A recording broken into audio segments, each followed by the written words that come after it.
Today I want to share with you a pattern that I call Migracurl. I hope you enjoy it. We're going to start off with a box, and in this case we're going to kind of draw it on the corner ends so that it looks like a diamond. And then we'll put a long loop on either side and a couple of short loops on the left and the right side of each of our long ones. And that's all there is to this pattern. If you want to connect it with other like shapes, you can do it by connecting the corners of your box and then adding your loops in the same direction like you see me doing here. Another thing I like to do with this pattern is hollow out these lines so that they become shapes. And I do this on a lot of patterns. I think it gives it a completely different look.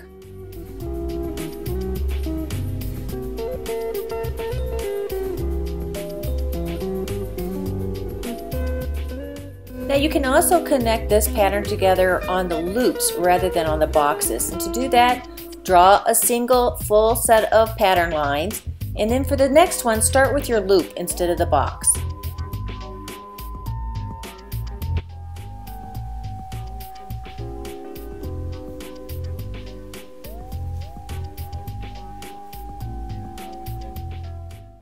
Super easy. Let's add an aura to this one to give it a little bit more weight.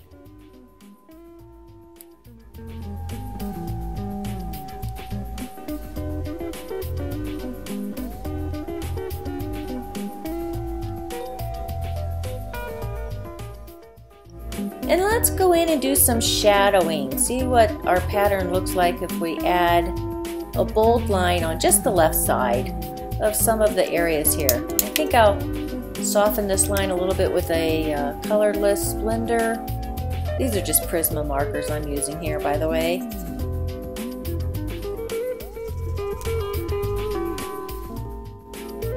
I'm liking what that looks like.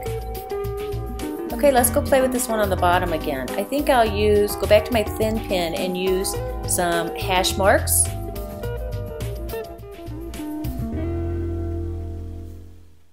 Maybe a few cross hatching marks also to give it some more dimension.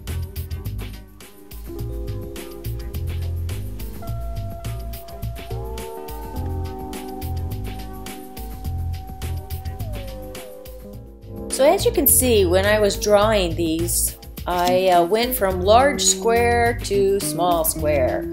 Went from fat and wide to narrow and skinny. Not very precise, right? So if I want a little bit more uniformity, but I don't want to dig out the ruler and draw a grid, I use dots for guidelines. And I do this with a lot of different patterns. This is an easy pattern to show you how to do this with.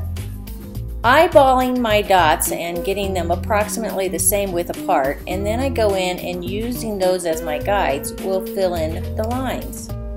If I put too many dots on the page at one time, I get a little lost. So I'll do one section and then go back in and do dots for the next section. Like here you see I'm adding dots to indicate where I want the bottom of my longest loop to go. Another trick that I do when I'm trying to make sure my patterns have more evenness to them is I'll do everything on the right side and then everything on the left rather than going back and forth. That way I keep my hand in the same position for an entire series of lines. So I did all the right side, then I went back, switching my hand around and did all the left side. And that helps me keep things a little bit more even. Okay, so let's play some more with this pattern. Fill in a few lines, add an aura. This time with my aura, I think I'll get a little creative and go beyond just parallel lines here. I'm going to add a little point at the end of each of them.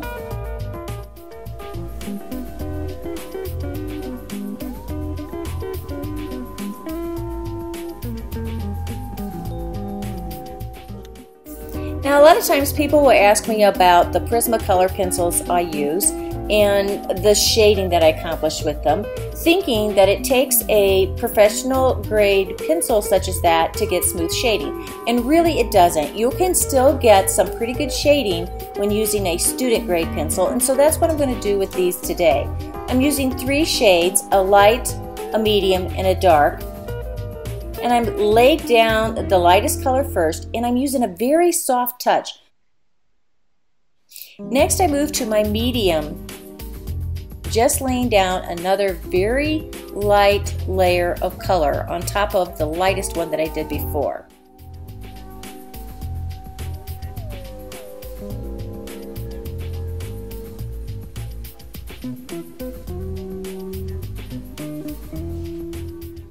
Then I go back in with this darker color, again using a very soft touch, hardly pressing down at all, no burnishing going on. After the dark layer, I go back with this medium color again, and you can see just tiny strokes, circular strokes, very lightly applied. One layer on top of the next, and that's how I'm accomplishing the blending. There's no color pushing going on, there's no burnishing going on.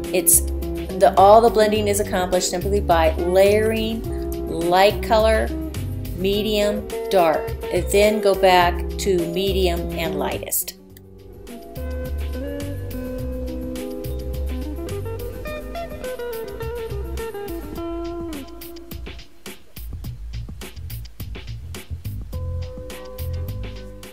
And it's a very soft touch. I'm not pulling color in any direction, I'm just adding color.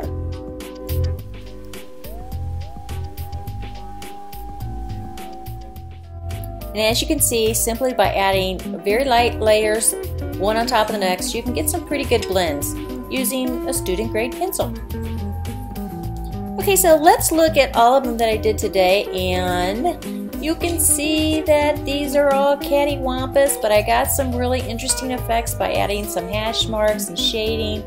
Wow, what a difference you can make with just a little bit of color and additional line work around the pattern. Of course, I have a pattern worksheet available for you over on the blog at rainbowelephant.com. I also have a free handmade paper giveaway going on right now. Check that out. The details are over on a posting called Pretty Papers for Migraine Awareness, posted on the 13th of June. Leave me a comment, let me know what you're thinking. Love to hear from you. Look forward to seeing you. Bye for now.